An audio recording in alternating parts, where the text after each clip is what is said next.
Hello friends. आज आम princess cut ब्लाउजर stitching जानिबा पूरा स्टेप बाय स्टेप। देखंतु एही ब्लाउज केते फिनिशिंग भाव में बनी। एहीपरि भाव में ब्लाउज बनवा जदि चाहूँगी ताहले मो वीडियो को प्रथम रु शेष पर्यंत देखंतु। चलंतु एबे आमे वीडियो स्टार्ट करिबा। प्रथमे अस्त्र कपड़ा और ब्लाउज कपड़ा को एमती आमे जॉइंट करिनबा। प्रथमे आमे बैक पार्ट को रेडी करिनबा।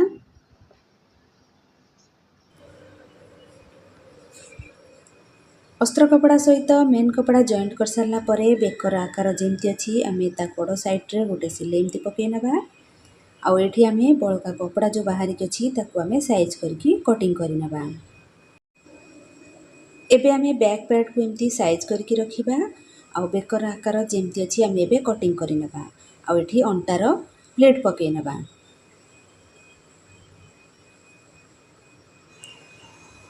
अंटार प्लेट पकई सारा आपण मैंने जदि चाहिए यही टाइम रे अंटा पट्टी लगे पारे ना फ्रंट पार्ट जोड़ी सारा भी एकाथर के लगे पारे। यही अंटा पट्टी रे आपण मैंने हेमिंग करें ना मेसीन सिलाई भी पकई पारे। ये आमर बैक पार्ट पूरा रेडी हो गला। एबे आमे फ्रंट पार्ट जोड़िबा। देखंतु सब पार्ट रो अस्त्र कपड़ा और मेन कपड़ा को ये आमे जॉइंट करि नेछे। एबे आमे प्रिंसेस कट रो जो दीटा पार्ट अच्छी ताकू आमे जॉइंट करिबा। देखंतु प्रथमे आमर जो बस्ट पॉइंट जो मार्किंग होता ताकू आमे दीटा जाक पार्ट को एमती साइज करके रखिबा। और सेउठू एमती समान करिकी चेक करनेबा दुईटा जाकर पार्ट आमर समान रोची ना नहीं आमे देखि नेबा। तो ये आमर पूरा दीटा जाक पार्ट समान अच्छी तो आमे साइज करके एमती रखिकी हाफ इंच रो मार्जिन रखिकी एमती आमे सिलाई करिबा।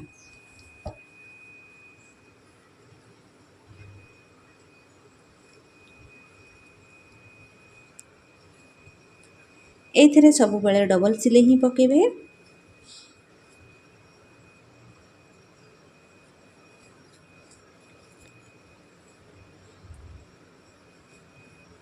ऊपर साइड्रे एमती नखरे टिके प्रेस करने। देखंतु एठी आमर कटोरी बाहरी गला। दुईटा जाक पार्ट आम एमती रेडी करनेले तापर आम एठी हुक पट्टी आ वाई पट्टी लगे नबा। बाम पट साइड्रे आम आई पट्टी लगेबा और डाहाण पट साइड्रे आम हुक पट्टी लगेबा। आई पट्टीर चौड़ाटा 3 इंच नबा। यही पट्टी को तल पट साइड रखिबा। ऊपर साइड्रे कटोरी पार्ट को रखिकी एमती आम सिलाई पकेबा। यही पट्टीर चौड़ाटा आम 1 इंच रखिबा।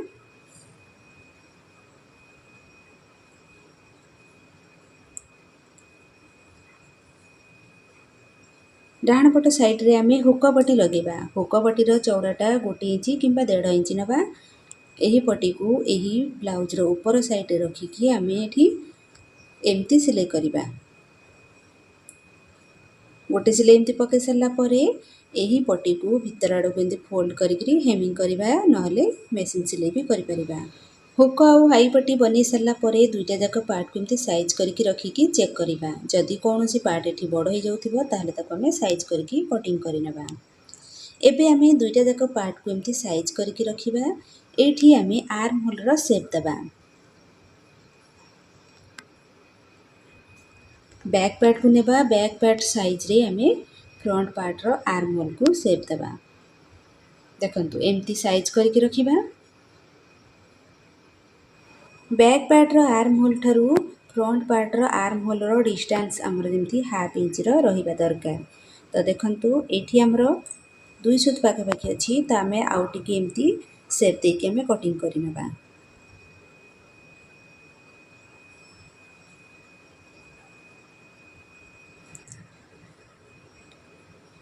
बैक पार्ट रे अंटा पट्टी लगी जाइछि तो केवल एठी फ्रंट पार्ट रे अंटा पट्टी लगेबा।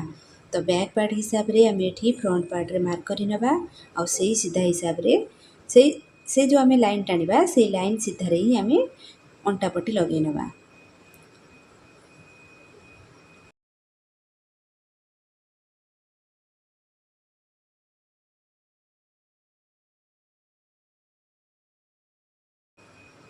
एबे आम बैक पार्ट को लेकर कांध जोड़ी नबा।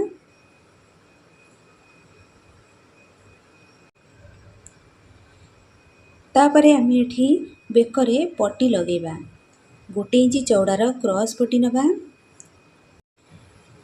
एही पट्टी को बेकर कड़ साइड रखिकी 2 सुतु किंबा 3 सुत हिसाब रे आमे एठी सिलाई पकेबा। पट्टी को टिके हल्का भाव रे टाणीकरी एमती सिलाई करिबा। गोटे सिलाई एमती पके सारा परे ऊपर साइड रे नखरे टिके प्रेस करि नबा।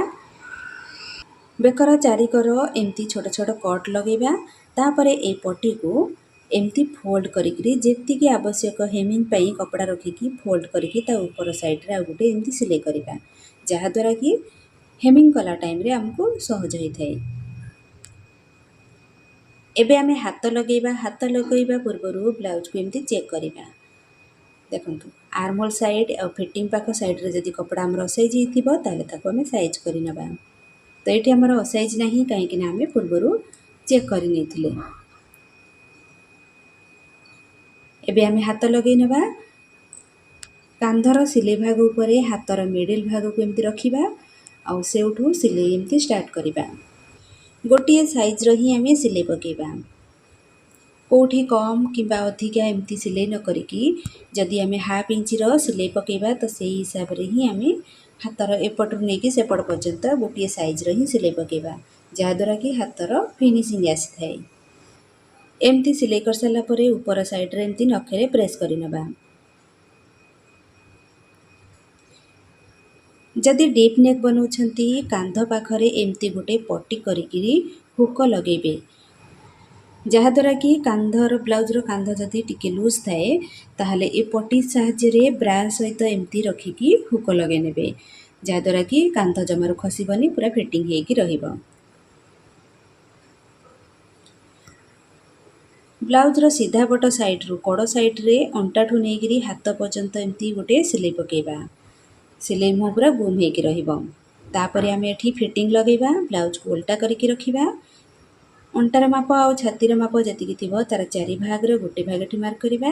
हाथर मोहरी जतिकी थिबो तार 2 भाग रे गोटे भाग एठी मार्क करिबा और एठी आमे सीधा लाइन टाणिबा। एही लाइन ऊपर ही आमे सिलाई पकेबा। आज आमे प्रिंसेस कट ब्लाउज रो स्टिचिंग जानिले। जदि किछि आपनकर डाउट रहउछि ताहले मते कमेंट करंतु। आज रे वीडियोटी आपण मानकु केमती लागिला कमेंट करिवे और जदि भलो लागि थाए ताहले लाइक करिवे। नेक्स्ट वीडियो रे आ गोटे ब्लाउज रो कटिंग और स्टिचिंग जानिबा। Thank you.